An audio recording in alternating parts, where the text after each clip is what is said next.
4ാം ക്ലാസ്സുകാരനെ നാടകം അഭിനയിക്കാൻ മാത്തമാറ്റിക്സ് പഠിപ്പിക്കുന്ന അധ്യാപിക വിളിക്കുമ്പോൾ മനസ്സിനകത്തുണ്ടായ ഒരാശങ്ക. എൻ്റെ ആദ്യത്തെ പ്രേക്ഷക നിരൂപകയായ അമ്മയുടെ ഇതിൽ നിന്ന് ലഭിച്ച സിനിമാ ലോകം,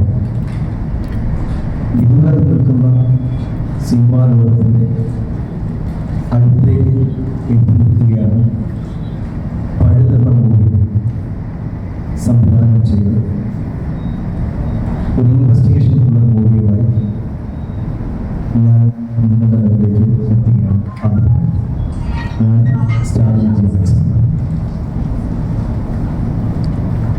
ഐശ്വര്യ സുഭാഷ് എന്ന LLB പഠിക്കുന്ന ഒരു വ്യക്തിയാണ് ഞങ്ങളുടെ ഈ സിനിമയുടെ പ്രൊഡ്യൂസർ. അദ്ദേഹത്തിൻ്റെ അഭിനയത്തിലെ ഒരു പ്രത്യേകത പറഞ്ഞാൽ ഒരു പുതുമുഖ നായകനായിരുന്നു ആക്ഷൻ കണ്ടിന്യൂറ്റി മെയിൻറ്റെയിൻ ചെയ്യുന്നത് വ്യക്തമായ ധാരണയുള്ള സൂക്ഷ്മാഭിനയം കൈമുതലാക്കിയ ഡയലോഗുകൾ വളരെ വേഗത്തിൽ പഠിച്ച് പറയാൻ പറ്റുന്ന മലയാളത്തിലെ വളർന്നു വരുന്ന ഒരു കലാകാരൻ നായികകളാണ്. സിറ്റുവേഷൻ എന്താണെന്ന് പറഞ്ഞു കൊടുത്താൽ അത് കൃത്യമായി അഭിനയിച്ച് പ്രതിഫലിപ്പിക്കാൻ കഴിവുള്ള പുതുമുഖമായി ചോദ്യങ്ങൾ ചോദിച്ച് കൃത്യമായി സിറ്റുവേഷൻ എന്ത് ഇമോഷനാണ് കമ്മ്യൂണിക്കേറ്റ് ചെയ്യുന്നത് സംവിധാനമായി ഡിസ്കസ് ചെയ്ത് കാര്യങ്ങൾ മനസ്സിലാക്കുന്ന നായിക. സെക്കൻഡ് ഹീറോ ഇതിലൊരു പോലീസ് വേഷമാണ് ചെയ്തിട്ടുള്ളത്. ഞാൻ ആദ്യമായി സംവിധാനം ചെയ്ത സ്ത്രീ സുരക്ഷയെക്കുറിച്ച് അവയർനെസ് നൽകുന്ന ടച്ച് മീ നോട്ട് എന്ന ഷോർട്ട് ഫിലിമിൽ പോലീസ് വേഷം ചെയ്തു. അന്ന് മുതൽ കേൾക്കുന്ന ഒരു കമന്റാണ്, അദ്ദേഹം ഈ പോലീസിന്റെ യൂണിഫോം ഇട്ട് നിന്നുകഴിഞ്ഞാൽ ഒരു റിയൽ പോലീസാണ് അദ്ദേഹം എന്ന് ആൾക്കാർക്ക് തോന്നുന്നു. ഈ ഒരു ലെവലിൽ നമുക്ക് പിടിച്ചു പോയാൽ മതിയെന്നാണ്. അങ്ങനെ ഒരു തമാശ കലർന്ന ഒരു ക്യാരക്ടർ ആക്കി മാറ്റിയെടുത്തപ്പോൾ ആ സിനിമയ്ക്ക് മറ്റൊരു ഫ്ലേവർ നൽകിയ ഒരു നടനാണ്. ഞങ്ങളെല്ലാം പുതിയ ആൾക്കാരാണ്. മുമ്പ് ചില ഷോർട്ട് ഫിലിമുകൾ ചെയ്തിട്ടുണ്ട്. പഴുതുള്ള ഇൻവെസ്റ്റിഗേഷൻ എന്നുള്ള മൂവി ഞങ്ങളുടെ പ്രേക്ഷകരുടെ കയ്യിലേക്ക് ജനുവരി മാസം വരികയാണ്.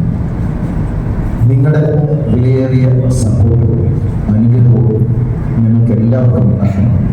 ഞങ്ങളെന്ന പുതിയ കലാകാരന്മാരെയും സിനിമയുടെ ലോകത്തേക്ക് കൈപിടിച്ച് നിങ്ങൾ എൻ്റെ ആദ്യത്തെ ഫിലിമാണ്. സ്റ്റാലിൻ സാറുമായിട്ട് ചേർന്ന് മനോഹരമായി ചെയ്യാൻ കഴിഞ്ഞു എന്ന് വിചാരിക്കുന്നു. ഇനിയും എല്ലാവരുടെയും സപ്പോർട്ട് ഉണ്ടാവും. ക്യാരക്ടർ ഇൻവെസ്റ്റിഗേഷൻ മൂവി ആയതുകൊണ്ട് സസ്പെൻസ് നിൽക്കുന്നത് കൊണ്ട് കൂടുതലായിട്ടൊന്നും പറയണമെന്ന് ക്യാരക്ടർ പറഞ്ഞിട്ടുണ്ട്. അതുകൊണ്ട് അതിനെക്കുറിച്ച് കൂടുതലായിട്ടൊന്നും പറയാനൊന്നും സ്ഥലം ട്രിവാൻഡ്രമാണ്. ട്രിവാൻഡ്രമാണ് വരുന്നത്. എൻ്റെയും ഡെബ്യൂ ഫസ്റ്റ് മൂവിയാണ്. ഷോർട്ട് ഫിലിംസ് ചെയ്തിട്ടുണ്ട്. ആൻഡ് റൈറ്റിങ്ങിലും ഞാൻ കൈവച്ചിട്ടുണ്ട്. ആൻഡ് എൻ്റെ ക്യാരക്ടറിനെ കുറിച്ച് പറയുകയാണെങ്കിൽ ഭയങ്കര നല്ലൊരു ബോൾഡായിട്ടൊരു ക്യാരക്ടറാണ്. ആൻഡ് വിമൻ സെൻട്രലൈസ്ഡ് പറയുമ്പോൾ നമ്മൾ കുറച്ചുകൂടി കൂടുതൽ വർക്ക് ചെയ്യാൻ പറ്റിയൊരു ഒരു ആക്ടിങ് മോഡൽ ഒരു ക്യാരക്ടറാണ്. കൂടുതൽ പറയരുതെന്ന് പറഞ്ഞുകൊണ്ട് എങ്ങനെ പറയണം എന്ന് എനിക്ക് വലിയ സാധ്യതകളെ കുറിച്ചൊന്നും പറയാൻ പറ്റില്ല. കാര്യം സസ്പെൻസ് ഉള്ളത് കൊണ്ട് ഒരുപാട് ഡീറ്റെയിൽ ചെയ്യരുതെന്ന് പ്രത്യേക സ്റ്റൈൽ സാറ് പറഞ്ഞിട്ടുണ്ട്. എന്നാലും ഒരു ലേഡിയുടെ ഇമോഷൻ, ഒരു സ്ത്രീയുടെ ഇമോഷൻ സൈഡ്സ് കൂടുതലായിട്ട് നമുക്ക് തരാനായിട്ട് പറ്റിയൊരു വർക്കാണ്. അത് വലിയ സന്തോഷമുള്ളൊരു കാര്യമാണ്. ശരിയാണ്. ഫസ്റ്റ് മൂവിയാണ്. ഇതിനു മുമ്പ് ഷോർട്ട് ഫിലിംസ് സീരിയലൊക്കെ ചെയ്തിട്ടുണ്ട്. സാർ പറഞ്ഞ പോലെ തന്നെ എനിക്കിതിനകത്ത് ഒരു കഥാപാത്രം തന്നെ 2 സ്വഭാവ രീതിയിൽ അവതരിപ്പിക്കാൻ സാധിച്ചിട്ടുണ്ട്. ഞാൻ ഓരോ സീനിലും എന്തെങ്കിലും ഒരു എക്സ്ട്രാ കാര്യങ്ങൾ ചെയ്യുമ്പോൾ ഞാൻ ആദ്യം പേടിച്ചാണ് ചെയ്തത്. അത് വഴക്ക് പറയും, അല്ലെങ്കിൽ ആ സീൻ കട്ട് ചെയ്ത് കളയും എന്നൊക്കെ പേടിച്ചാണ് ചെയ്തിരുന്നത്. പക്ഷെ അത് അദ്ദേഹം തന്നെയല്ല, സെറ്റുള്ള എല്ലാവരും അതിനെ സപ്പോർട്ട് ചെയ്യുകയും നന്നായിട്ട് പ്രോത്സാഹിപ്പിക്കുകയും ചെയ്തിട്ടുണ്ട്. Thank you.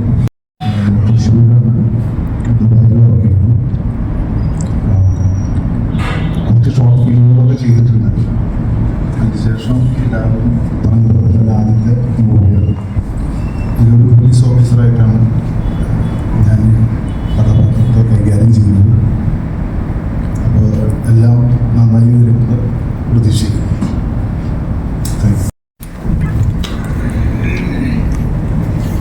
ഈ മൂവി തുടങ്ങുന്നത് ഒരു പുതിയ സിനിമ നമുക്ക് തുടങ്ങിയാലോ എന്ന് ഫേസ്ബുക്കിൽ ഒരു പോസ്റ്റ് ഇട്ടുകൊണ്ടാണ്. കുറച്ച് സുഹൃത്തുക്കൾ കൈകോർത്തു. ആ സുഹൃത്തുക്കളുടെ കോണ്ടാക്റ്റിലൂടെ മറ്റൊരുപാട് സുഹൃത്തുക്കൾ കുറിച്ച് ഒരു വലിയ സുഹൃത്ത് വലയം, ഒരു പുതിയ സുഹൃത്ത് വലയം പഴുതുന്ന സിനിമയുടെ പിന്നിലൂടെ ഡെവലപ്പ് ചെയ്തിട്ടുണ്ട്.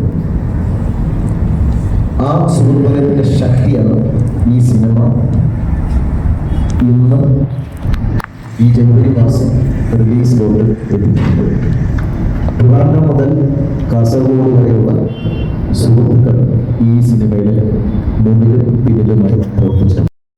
ഡെവലപ്പ് ചെയ്യുന്ന സമയത്ത് ഒരു പ്രത്യേക പോയിന്റിൽ സ്റ്റോറി അവസാനിക്കുന്നുണ്ട്. അവിടെ 2 ലൊക്കേഷൻ മാത്രമാണ് ഉണ്ടായിരുന്നത്. പിന്നെ ഞങ്ങൾ ഈ കൂട്ടായ ചർച്ചയിലൂടെയാണ് കഥയും സ്ക്രിപ്റ്റും എല്ലാം ഡെവലപ്പ് ചെയ്യുന്നത്. വീണ്ടും ചർച്ചകളോട് നമുക്കിതിനെ വേറൊരു തരത്തിലൂടെ കൊണ്ടുപോകാൻ എന്നൊരു ചിന്ത ഉണ്ടാകുന്നു. അപ്പോൾ കഥയ്ക്ക് ഒരു പുതിയ ട്വിസ്റ്റ് വരുന്ന രീതി വീണ്ടും ഡെവലപ്മെന്റ് ഉണ്ടാകുന്നു. അങ്ങനെ 2nd, 3rd ഷെഡ്യൂൾ വെച്ചാണ് പുതിയ പുതുമുഖങ്ങളാണ് ചെയ്തെങ്കിലും അത്രയും സാമ്പത്തികമായ ഇൻവെസ്റ്റ്മെന്റ് എഫേർട്ട് ഇട്ട് എടുത്തിരിക്കുന്ന ഒരു മൂവിയാണ്. ഒരു തട്ടിക്കൂട്ട് സിനിമയിലോട്ട് പോകുന്ന സിനിമയെ ഗൗരവമായിട്ട് തന്നെ കാണണം എന്ന നിർബന്ധ ബുദ്ധി ഉണ്ടായിരുന്നത് കൊണ്ടാണ് കൂടുതൽ ഭാഗങ്ങൾ ഞങ്ങൾ റീതിങ്ക് ചെയ്ത് ആഡ് ചെയ്യുകയും അങ്ങനെ ഒരു സ്ട്രോങ് മൂവി പ്രേക്ഷകരുടെ മുമ്പിൽ എത്തിക്കുന്നു എന്ന വലിയ വിശ്വാസമുണ്ട്. സിനിമ കാണുന്ന പ്രേക്ഷകർക്ക് 2 ചോദ്യങ്ങൾ മനസ്സിനകത്ത് ഉണ്ടാകും എന്നത് ഉറപ്പാണ്. What is next, who is next? ഈ ഒരു ക്യൂരിയോസിറ്റി ജനറേറ്റ് ചെയ്യാൻ ഞങ്ങൾക്ക് സാധിച്ചിട്ടുണ്ട്. സിനിമ കാണുന്ന പ്രേക്ഷകർക്ക് അത് ഉണ്ടാകുന്നത് ഒരു സംവിധാനമായി എനിക്ക് വലിയ ആത്മവിശ്വാസമാണ്. നിങ്ങൾക്ക് തരുന്ന ഏറ്റവും വലിയ അഷ്വറൻസും, സിനിമ കാണുന്ന പ്രേക്ഷകർക്ക് തരുന്ന ഏറ്റവും വലിയ അഷ്വറൻസും അത് തന്നെയാണ്.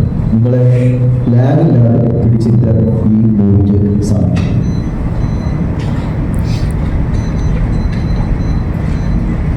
സിനിമയുടെ പ്രവർത്തനമായിട്ട് മുന്നോട്ട് പോകുമ്പോൾ ഒരുപാട് തടസ്സങ്ങൾ സിനിമ എക്സ്പീരിയൻസ് ആയിട്ടുള്ള ആൾക്കാർ ചെയ്യുമ്പോൾ ഒരു തടസ്സങ്ങൾ ഉണ്ടാകാറുണ്ട്. അപ്പോൾ പുതുമുഖമായ ഞങ്ങൾക്ക് ഒരുപാട് ചലഞ്ചസുകൾ ഉണ്ടായിട്ടുണ്ടാകുന്നുള്ളത് നിങ്ങൾക്കറിയാം.